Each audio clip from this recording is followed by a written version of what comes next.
Kaixo berriro, zer moduz. Tira, bueno, programa apur bat eta ordutegia ez apur bat hankaz gora daukagu, baina, bueno, garai honek beti eskatzen du eta hori esaten digute, flexibilidadea, malgutasuna eta abar, izan gaitezen apur bat malguak eta nik uste dut hobeto eramango dugula guztia. Bueno, zeri buruz arituko gara orain, etorkizuneko irakasleak izango diren irakasleekin hitz egingo dugu orain. Ze, klaro, garai berriak dira, baina eurentzat ere garai berriak nola formatu etorkizuneko irakasleei.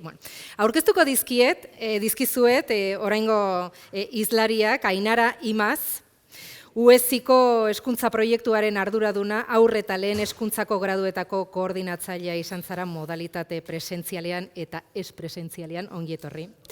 Eta Lorea Fernandez, Euskal Herriko Unibertsitateko Hezkuntza Filosofia eta Antropologia Fakultateko irakasle elkartua zara Donostiako kampusean, didaktika eta eskola antolakuntza sailean. Ongi etorri baita zuri ere. Tira, egon zarete entzuten, aurreko ponentziak nola bizi duzue oraingo garai hau, ez? Dana hankaz gora jartzen ari den garai hau. Hombre, nik esango nuke alde batetik, beldur pixkat ematen duela, gaur goizean entzun ditugun hainbat eta hainbat ideia eta hainbat kontuk nora garamatzaten edo nora bideratuko gaituzten eta ikusten dugun gaur egunetik etorkizun hurbil hortara ikusten dugun aldea batzutan handia da, justo komentatzen ibili galako, eta horre bertigo pixka batekin sorrarazten digu, baina era berean ilusioz.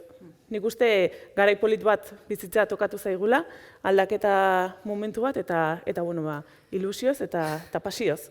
Ilusioa ezinbestekoa da, bezala jai daukagu ez da, Lorea? Nik uste dut, azken batean, egunerokotasunean erronka berriak sortzen zaizkigu, kezka berriak dauzkagu, eta nik uste dut momentu bakoitzak badauzkala bere alde honak, bere alde txarrak, baina guk guztiei etekina ateratzen saiatu behar garela, ez? Orduan, Ainararekin partekatzen dut, ilusioarekin momentuz irakasle erreak ez garela, esan dezakegu agian, eta, esperantza edo haziak ereiteko gogoekin, zalantzarik gabe. Eske, klaro, etorkizuna, egun batetik bestera, aldatu egiten da, ez? Aurreko ponentzian Jose Nabal Potrok esan du, ezin gara ibili zerbaitetarako prestatzen egon, eta hori prestatuko dugunean, presteukiko dugunean, ja, ez digu balioko, beraz, guazen sartzera, jakiteko, nolakoa izan behar den etorkizuneko irakasleen profila. Zein da, zerk definitzen du etorkizuneko irakasleek beharko duten perfila? Jakina da, eta beste etapetan, eskoletan ere gauzatzen den bezala, gure graduak ere diseinatuta daude kompetentzia batzuk garatze aldera gure ikasleekin, ez? Eta kompetentzia horiek azken batean, ministeritzatik etortzen direnak dira, gradu guztiak konpartitzen dituztenak, aur eta lehen hezkuntzan, baina, gu saiatzen gara, abia puntu gisa edo, kompetentzia horiek aintzat hartuta, gure etorkizuneko ikasle, gure ikasleak etorkizuneko irakasle izango direna eta konpartituz baita ere buka mundu batean biziko gerela, ez? Aldakorra dena, konplexua dena, volatila ere badena. Nik uste dut importanteena izango litzatekela alde batetik irizpide kritikoak edo irakasleak kritikoak izatea, ez? Nik uste dut egunerokotasunean ere normalizatuak dauzkagula, barneratuak dauzkagula egi asko, eta ze puntutan nahi nolabait ere egi horiek ere kontrastatu egin behar ditugu eta gure usteekin pixka bat kontrastatu eta batez ere pentsatuz ezagutza eraikitzearen ardura badaukagula baigu eta baita ere irakasleek, ez? Baita ere, aipatu da hori, ez? Berrikuntzaren kontua, berrikuntza da kontzeptu potolo bat, ez? Ez da bai da, edo, aldiera asko izan ditzakena, baina, zalantzarik gabe berritzaileak eta sortzaileak izan behar direnak, ez? Eta baita ere, ausartak, eta aurreko ponenteak aipatu duen bezala, nik askotan ere esaten dien ere ikasle, eske batzutan desobedienteak pixkat ere izan beharko zate, ez? Edo, erronka moduan hori adierazteko. Leheno komentatu dugu ere Ainararekin, eta nik uste dut, hau ere esan egin behar dela, gure irakasleen eskuetatik, hainbat eta hainbat aur eta gaztetxo generazio pasatuko dira. Eta, bueno, nik adibidez bi alaba dazkat, eta nire ikaslei esaten diet, eske zuek eukiko duzuen ere alabak iztearen ardura. Orduan ez, konpromiso batetik abiatzea zeregin horretan, eta baita ere eredu izan beharko direlako. Izango direlako urte askotan, ez? Eta hartara guri ere iristen zaiguna gu ere beraientzat eredu izan behar gehala, ez? Baina nahi baldin baduzu zerbait ere gehitu, bestela ni liatuko naiz eta... Bai, azken finean, nik ikusten dudana da hemen, aurreko etapetan eta aurreko ponentzietan argi geratu da aldaketa momentu batean gaudela, aldaketa horiek geroz eta azkarragoak, geroz eta nolabait ezagutza sortzen eta sortzen goatzen neurrian, nolabait beste etapa batzuk egokitzen eta aldatzen joan dien neurrian, guk ere irakasleen prestakuntza hori derrigorrean aldatu, eraldatu edo nolabait egokitu edo karri behar dugula gaur egungo errealitatera, gaur egungo testuingurura, gutxienez, ez baldin bada, etorkizuneko testuinguru batean egokitzeko gaitasuna emango diegun formazio bat eskaintzea ez bada. Horrek, guregan ere sortzen duelako nolabait, estres bat, frustrazio bat, ze gu ez gaude hortara ohituak. Osea, gu ez gaituzte horrela ezi formatu, guk ez dugu formazio hori jaso ere. Eta orduan, bai da aldaketa oso potente bat, nolabait esateko, guk egin dugun ibilbide, trajektoria hezkuntza munduan, ikasle bezala hasita lanbidean ibiligean erarte eta gaur egun edo etorkizunean izango duguna, badago nolabaiteko salto bat, ez? Garai bateko gazteluetan bezala fosatxo bat hor, eta hor zubiak eraiki beharko ditugu, ez? Eta nik uste zentzu hortan gure formazioan ikaslearen profil horiek ondo definitzea eta hor berariaz formazioa ematea, hain agian kompetentzialak edo ezagutzazkoak edo edukizkoak ez ziren profil horiek ere trebatzea gure ikasleengan, nik uste importantea izango dara etorkizunean, ez? Eta hori, gaurreko izeko ponentzietan ere atera diain bat ideia. Suposatzen dut, inoiz baino gehiago ez ikasturte bat urrengotik ezberdina izango da, ez? Orduan, prozesu honetan, nola ari zarete prestatzen etorkizuneko irakasleak horretarako? Bueno, gure kasuan, aipagarria da, 2010 urtean, gradu berriak edo Boloñako prozesua eta EES edo Europako bateratze prozesu horretan, gradu berriak abian jarri genituen. Ordan eramaten ditugu ja 13 urte, irabazi dugula praktikaldi garai gehiago eta gure lizentziaturak edo diplomaturak zirenak orain gradu bihurtu dira, ez? Aldaketa honek ekarri zituen irakasleen artean eta etorkizuneko irakasleak hezteko modu berriak, eta horiek adibidez zehazten dira, gure kasuan eta duela aste batzuk ere Unibertsitateen Ministeritzatik etorri zian haurrezkuntza eta lehen hezkuntzako graduen errebisiorako proposamenak, eta bidez proposamen horretan planteatzen zituzten hilabete bakoitzean edo dauden irakasgaien artean diziplinarteko lanak egitea, bai? Horrelako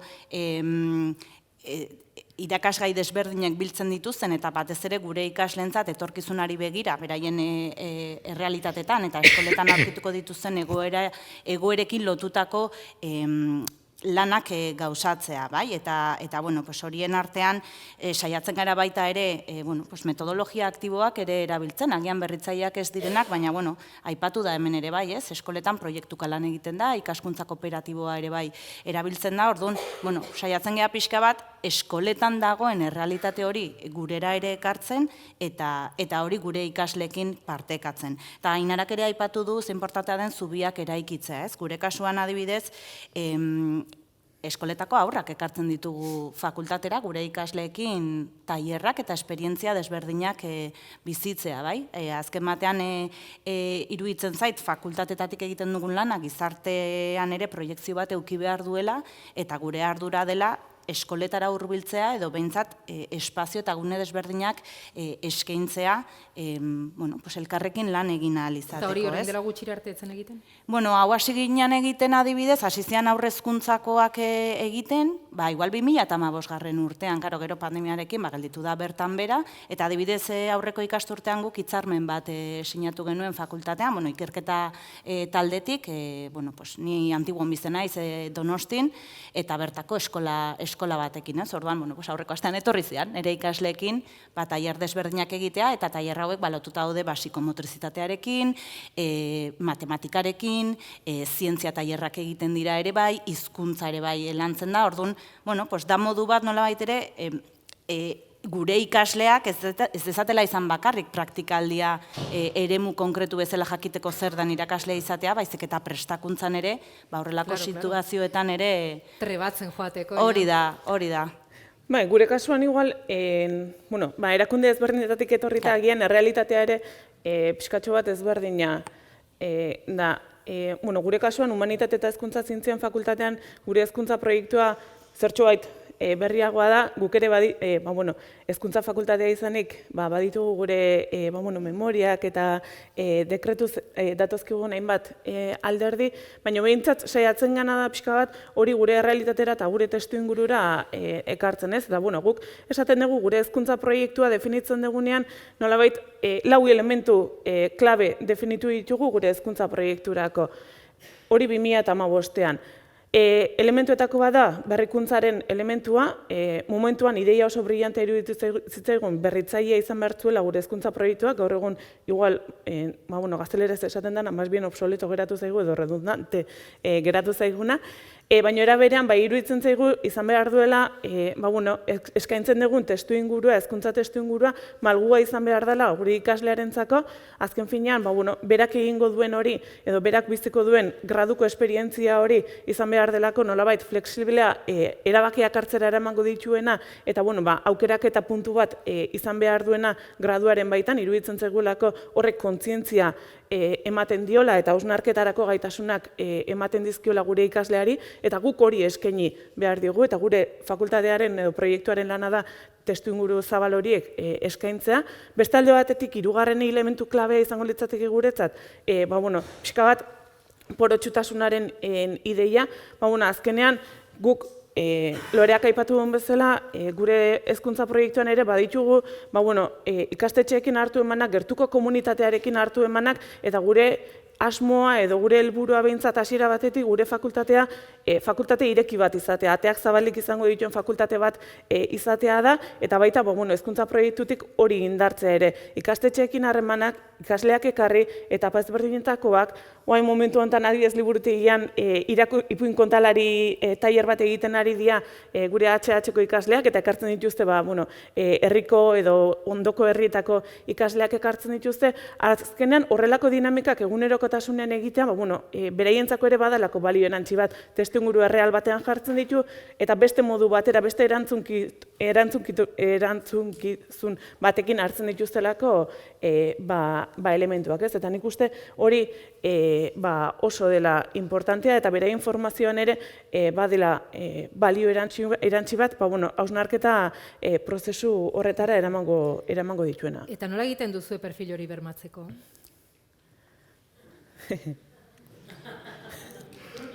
Hau galdera trompa. Nik uste gure indar eta gure gogo guztiak nolabait ere bertan jartzen dugula, ez? Zalantzarik gabe ez da erraza, daukagun ikasle volumenarengatik, baina etengabeko aldaketa hauek, egokitze hauek eta eguneraketa hauek, nik lehen aipatu dudana, ikasleak nolabait ere edo aurrak, eskoletako aurrak gurera ekartzen, baina batez ere nik uste dut gure erronka handiena dela, eta hortarako, gure artean ere desberdintasunak daude. Sail asko gaude fakultatean, badaude batzuk hizkuntzakoak direnak, beste batzuk soziologiatik, historia eta metodosetik etortzen direnak, nire adibidez didaktika eta eskola antolakuntza, psikologiatik ere bai, orduan, hor, irakasle bakoitzak ere bere egiteko modua dauka, baina nik uste dut gure ardura nagusiena da konfrontatzen gure ikasleak, ez? Nik uste dute beraien imaginarioan irakasle profesioa zer den garbi dutela, bai? baina askotan dituzten aurre iritziak edo daukaten ikuspegi hori errealitatearekin bat ez dator, ez? Askotan esaten digute, bai, eske zuek irakasten gaituzuena, gero juten gea eskoletara praktiketara, eta da xok bat, guztiz desberdina dena edo bat ez datorrena, ez? Orduan ikuste dut, gure ardura batez ere izan beharko litzatekela alderdi kritiko batetik profesioa deseraikitzea, bai? Baina baita ere eraikitzea. Eta hori ez da erraza, ez? Baina nik uste dut klabe horietako bat ikerketa dela. Osea, guk gure eremuetan egiten ditugun ikerketa horiek izatea, lurra hartzea gure ikasleekin. Eta baita ere nik uste dut interesgarria izango litzatekela, eta hau adibidez, fakultate desberdinetan eta unibertsitate desberdinetan, neurri desberdinetan hartzen da, ze puntutaraino ikerketarekin erlazionatutako arloak edo irakasgaiak eskaintzen diren. Orduan, nik uste dut benetan guk ikusten duguna eta gure eskolekin harremana, ze gurean ere gertatzen da, guretako asko agian ez geha izan tutoreak aurrezkuntzan edo lehen hezkuntzan. Zutzenean akademiaren mundutik eta unibertsitatera salto egin dugu. Orduan, gure modua eskolekin ere harreman hori mantentzeko ikerketak izaten dira. Orduan, hortikan egiten ditugun ekarpenak gure irakasgaietan eguneratzeko eta ikaslei ere gonbidatuz ikertzaile bihurtzea, nik uste dut horrek gauzak asko aldatuko lituzkela. Zuenean ere ikerketa ardatz? Bai, nik baietz esango nuke, ez? Azkenean, nik ikerketari bi plano edo bi hildo emango nizkioke. Alde batetik ikusten dutena da, eta elkarrekin lotuta daudenak, baina, bai ezberdintuneko nituzke ez. Alde batetik nolabait ere badira edo baditugu hainbat ikerketa proiektuak, ikerketak egiten ditugunak eta jasotzen ditugun evidentziak nolabait ere ikerketa mundu horretatik, eta nik uste bai guk zein gure ikasleek horiek ere ezagutzea, ulertzea eta horrek dituen ondorioak ikustea importantea dela, baina beste alde batetik nik uste dut nolabait, ni saiatzen naizena da, edo gu saiatzen gana da, enfatizatzen edo azpimarra berezi bat jartzen gure ikasleek etorkizuneko irakasle modura duten ikartzaile rol horretan, ez? Nolabait esateko, horrelako testuinguru, gaur goizean ikusi dugun, testuinguru ziurgabe batean, biziko bagean hontan aldaketa eta malgutasuna izango dugun testuinguru batean, teknologia ezberdinak, elementu ezberdinak izango ditugunean, ezinbestekoa da ikuspegi kritiko analitiko hori garatzea, ez? Eta kompetentzia hori garatu ahal izateko, azkenean hori da ikerketako trebakuntza bat edo formazio bat izatea, ez? Eta nik askotan nire ikaslei aurreko batean egon nintzen laugarren mailako ikasleekin da esan nien. Zuek zenbat uste duzu zuen irakasle profilean ehuneko zenbat da ikerketakoa? Eta horrela gelditu zen da esan ziaten saioaren hasieran bat ere ez. Eta saioa bukatu zenean berriz galdetu nien da esan nien, orain zenbat? Ehuneko ehun. Osea, karo, nolabait esateko ikerketa esaten dugunean kontzeptualizatu egin behar dugu, zer ulertzen dugu, nola ulertzen dugu, baina azkenan nolabaiteko profilean egitea diagnosi horri esku hartze bat, esku hartze horren ekintza batzuk eta ondorio batzuk atera, minimoki, prozesu hori danok egiten dugu. Hemen gauden danok egin dugu eta danok egingo dugu bihar bertan. Orduan, hortan janztea eta kompetentzia hori izatean ikuste ezinbestekoa dela. Baina ikerketa, ze ikertzen ari zarete une honetan adibidez? Guk adibidez, alde batetik All Women izeneko, ni ez nago sartuta, baina nire lankide eta nire inguruko kideen ibilbideak zeintzuk diren ikusita, eta gure saiaren barruan ditugun eremu desberdinak ez, bat dagoela erlazionatuta teknologiarekin, eta beste bat oso potentea dena da, inklusioarekin erlazionatuta, adibidez badago, talde elkarreragileek adibidez hizkuntzen irakaskuntzan, eta kasu honetan euskararen irakaskuntzan izan dezaketen laguntza aztertzea.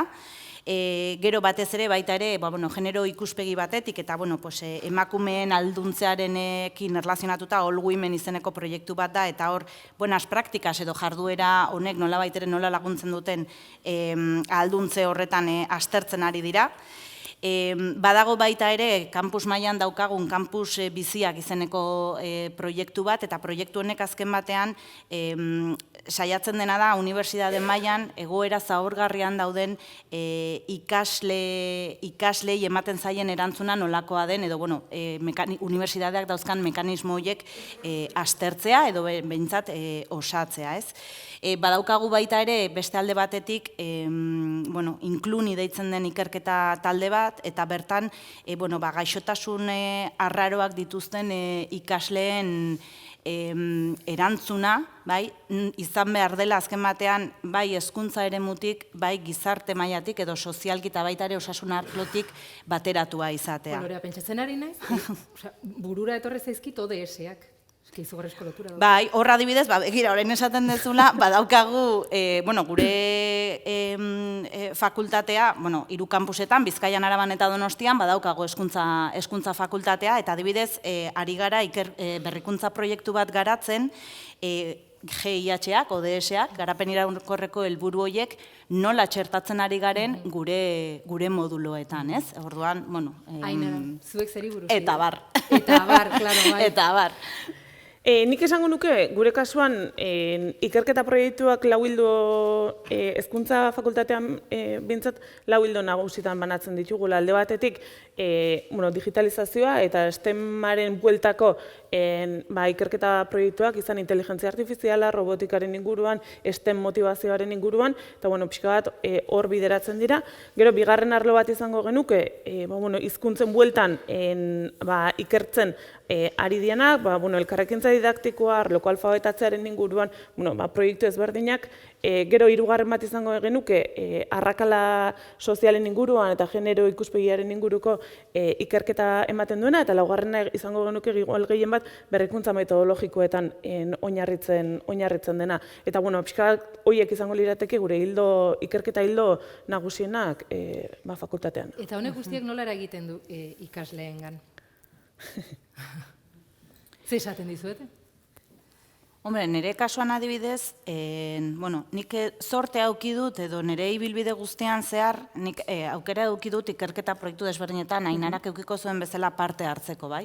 Eta batez ere, ikerketa horiek ze ikuspuntutik egiten diren, bai? Alde batetik alderdi kuantitatibo batetik egiten diren, kualitatibo batetik egiten diren, edo ze ikuspegitik, ez? Eta nik uste dut trajektorian eta urteen esperientziarekin, aberasgarria izan dela proiektu desberdinetan egotea, jakiteko horrek nolabait ere nola eragin dezaken gure irakasgaietan edo nola lurrartu dezaketan. Nik adibidez nire ikaslei, nik klasea ematen dut teknologia berrien inguruan, eta baita ere didaktika orokorra, dela azken batean nola programatu behar duten, edo, beraien irakasle lanaren ardatze edo oinarri hori, ez?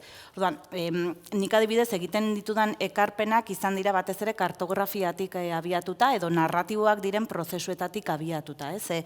Leheno ere komentatzen egon gara Ainararekin. Esaten da, ez? Eskoletan gure gelatan galdetu barzaie aurrei zer nahi duten ikasi, ez? Beraien interesetatik abiatuta. Nik uste dut guk ere bai unibertsitatean gure ikaslei galdetu egin behar diegula zer nahi duten, ze askotan iruditzen zait, eta hori ere komentatu dugu, eta igual aldentzen geha pixkat, baina unibertsitatea zentzu askotan zarkitua dago. Orokorrean, irakasteko moduetan, espazioetan, orduan, eskoletan egiten den horrekin guk bat egin behar baldin badugu, nik ere nire ikasleak legitimatu egin behar ditut. Eta nolabait ere balioa eman beraiek dituzten esperientzietatik, ez? Eskolako esperientzia brutala delako, beste profesioetan eskolan eramaten dute 3 urtetik 18 urtera arte. Orduan, karo, dituzte 18, ez dira gogoratuko, baina 10 urteko esperientzia hori grabatuta dokat. Orduan, karo, guzti hori ekartzen dutenean gradura, edo graduetara ekartzen dutenean, eske gauza asko daukate esateko gure ikasleek, ez? Orduan, lur hartze horretan ikerketetatik bestelako errealitateekin edo bestelako ikerketa talde batzuekin eta unibertsitateko jendearekin egonda, gauza asko ikasten dira eta hori saiatzen gea ekartzen eta batez ere argudiatzen, nire kasuan behintzat, egiten ditugun gauzak ez direla asmatuak, direla ikerkuntza prozesu eta ikaste prozesu luze baten ondoren, eta ulertzen dugulako ekarpen bat egingo dutela.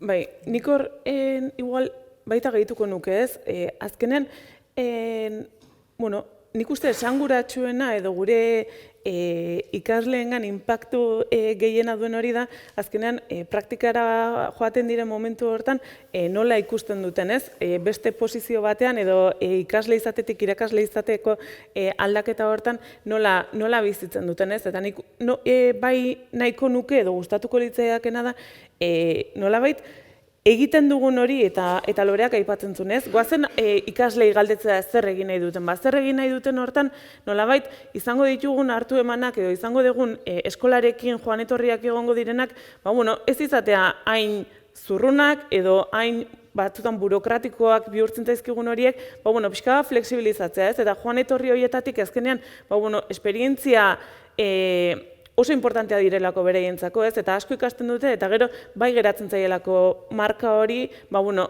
ni ikasle bezala egotetik irakasle bezala joan naizenean, ostras, ikusi diferentzia edo egin eta hausnarketa hauek edo, eta ikusten dezu, ez? Graduan zehar maila ezberdinetan nola doazen beraien profil hori Loreak leheno aipatzen zuena, ez? Deseraiki eta eraikitze prozesu hori egiten, ez? Eta nik uste, hor badaudela azeleranteak, ez? Eta badaudela elementu batzuk importanteak direnak, eta bat da eskolarekin, irakasleekin harremana, ez? Eta gu eskolara eta eskola guregana etorri behar dira, eta nik uste hori dela oso importantea, eta askotan ez duguna egiten edo gutxi egiten duguna, ez? Eta gehiago egin beharko genukeena.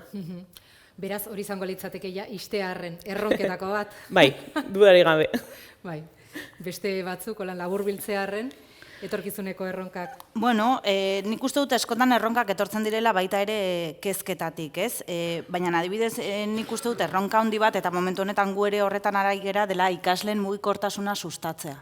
Azken batean hitz egiten ari gara, ez? Askotan gu hemen bizigia gure errealitatean, errealitate on batean, edo, azken batean saiatzea beti ez bakarrik gure txilborrari begiratzen, baizik eta saiatzea beste realitate batzuk ikusten, orduan, mugikortasun programetan, eta, hortarako ere, eskaini behar ditugu irakasgaiak beste hizkuntza batzuetan, batez ere inglesez, kanpotik bestelako ikasleak ere etor daitezen, ez? Baina nik uste dut mugikortasuna ere, edo mugikortasun hori sustatzea erronka handia dela, baina baita ere guretzat, gure irakasleentzat. Eta nik uste erronka handienetako bat dela, profesioak bera urteetan gutxietxia izan da, irakasleen prestakuntza, gu gea los pintai kolorea. Beti izan gea, los pintai kolorea eta izango gea. Eta niri horrek mina handia egiten dit, eta gure ikasleekin partekatzen dugunea, eske, ezakit kuadrillan, ez, laguntaldean, eske zuek magisteit, digo, barkatu. Baina nik uste dut profesio gisa, bai dela ere momentua, benetan aldarrikatzeko, gure espazioa, eta benetan irakasleek daukaten ardura. Orduan, berprestigiatzen. Bai, hori da, ez? Bai, eta nik horrekin lotuta, igual esango nukena da, gaur goizeko 3 ponentzia interesgarriak entzun eta gero, nik bai dauket edo ikusten dut erronka bat ematen ditena beldurre eta motivazioa aurrera jarraitzeko, más o menos berdin, pareko. Baina kontu da, azken finean, nolabait, badator testu inguru bat, edo daukagu gaur egun gizarte bat, oso aldakorra izango dan gizarte bat, eta nola egin edo nola lagundu gure ikaslei, etorkizuneko irakasle izango direnei, ezagutzetatik haratago beste profil mota bat eraikitzen, beste kompetentzia, beste estrategia, beste lantresna batzuk ematen, ez? Eta nik uste bai hasierako formazioan zein etengabeko prestakuntzan importantea dela gizarte edo testuinguru sozial horretara egokitutako formazio bat ematea. Kontuan izan da, eta hau, igual ez dugu demorarik hitz egiteko, baina kontuan izan da, daukagula mundu mailan tendentzia global sozial eta ekonomiko eta baita pedagogiko batzuk datozenak, eta gut ze testuingurutan bizi garen. Euskal testuingurua, testuinguru oso konkretu bat, hizkuntza konkretu batekin, sistema identitario jakin batekin, eta hor lan egiteko irakasleak formatu behar ditugu, ez? Orduan, bi plano horietan, edo mundu mailan edo maila lokalago batean, interakzio hortan nola egin gure etorkizuneko irakasleen prestakuntza hori sostengatzeko eta egiteko, ez? Eta nik uste hor erronka interesgarri bat daukegula. Bai, animo! Eskerrik asko. Guztiontzat nik uste dut ez, baina, eta eskerrik asko, konpartitzeagatik, zuen laneko hildo nagusiak, ez? Aldatzen ari direla, ez? Etengabe, baina eskerrik asko, eta zorionak egiten dut. Zuei. Guretzeko ez